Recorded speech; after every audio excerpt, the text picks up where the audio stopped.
¿Por qué? Por tener 400 posiciones para los 400 metros cúbicos con aire, simplemente con aire. Estoy teniendo un gasto de algo, ¿sí?, que no me está produciendo nada. Entonces, por eso es lo que ahora existe el almacenaje, la distribución, como una parte más del 3PL, en la cual, ¿qué es lo que está sucediendo? Hay empresas que se han dedicado a hacer bodegaje, lo que se llama ahora con bodegas de multiusuarios, en la cual yo tengo una bodega de 1500 metros, y si tú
documento valor. ¿Por qué es un documento valor? Según las normas y los acuerdos internacionales, ¿sí? El primer acuerdo, que fue el de La Haya, el segundo acuerdo, que es el acuerdo de Varsovia, en el cual todos los documentos se rigen, el transporte marítimo fue el primer transporte regularizado según normas internacionales. El documento con el cual se realizaba el transporte era el Bill of Lading. Con el Bill of Lading, entre comerciantes, entre importadores y exportadores, no solo era el valor de transportar la mercadería, sino el valor comercial de la mercadería. Por lo cual en los acuerdos internacionales se confirmó que con un documento como el Bill of Lading uno puede hacer negociaciones. Si yo necesito pagar una deuda que tengo de $20,000 y tengo un Bill of Lading de una mercadería que cuesta $20,000, yo puedo entregar ese documento como pago respecto de la deuda que estoy teniendo. Es un contrato de transporte. ¿Cómo podríamos hablar que es un contrato de transporte? Puntos muy sencillos, todos los que hemos visto un BL. Tenemos en la parte superior un proveedor, un shipper, un consignatario que puede ser a la orden cuando estoy hablando de una carta de crédito. De ese tema no vamos a profundizar porque eso lo van a ver ustedes después en contratación internacional. Tenemos un detalle de ¿qué? De bultos, de piezas, de tipo de mercadería, de tipo de embalaje que yo voy a transportar. Tengo un lugar donde yo voy a hacer un cargue, que es el place of receipt. Tengo un lugar donde yo voy a entregar la carga, que es un place of delivery, y tengo un puerto donde va a llegar la carga, que es un port of discharge.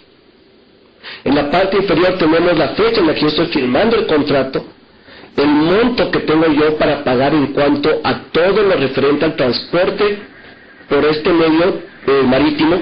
¿Por qué me refiero a todo lo referente al transporte? Porque con un BL yo puedo hacer un transporte multimodal. ¿Qué significa esto?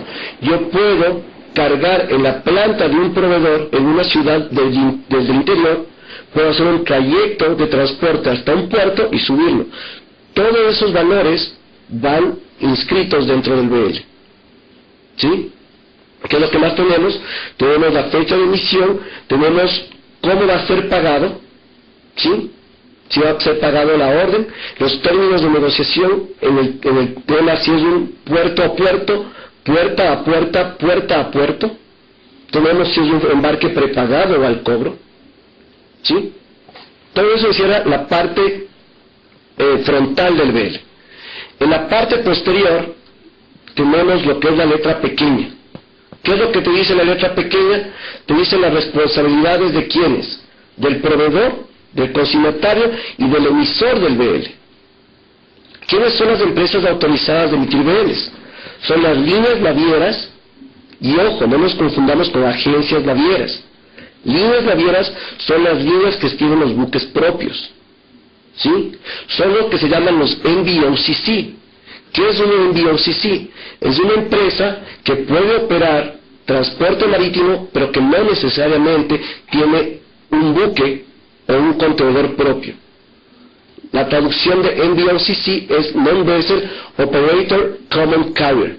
No es un operador, ¿sí?, sino es un operador común que actúa como un carrier, como un transportador. Son las únicas empresas que pueden emitir un BL.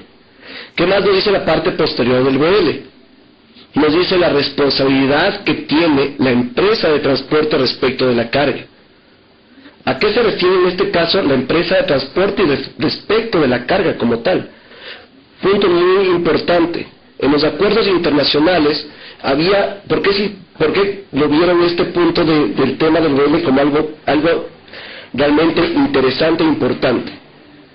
Porque muchas empresas que transportaban la carga se podía perder, y los importadores o exportadores demandaban a las empresas de transporte por el valor de la mercadería. Pero ¿qué es lo que pasaba? Yo podía estar transportando algodón y me reclamaban $1,000,000, o podía estar transportando oro y me reclamaban esa misma cantidad de dinero. Entonces, ¿cómo se regula este tema? Se hace una normativa de cuál es la responsabilidad del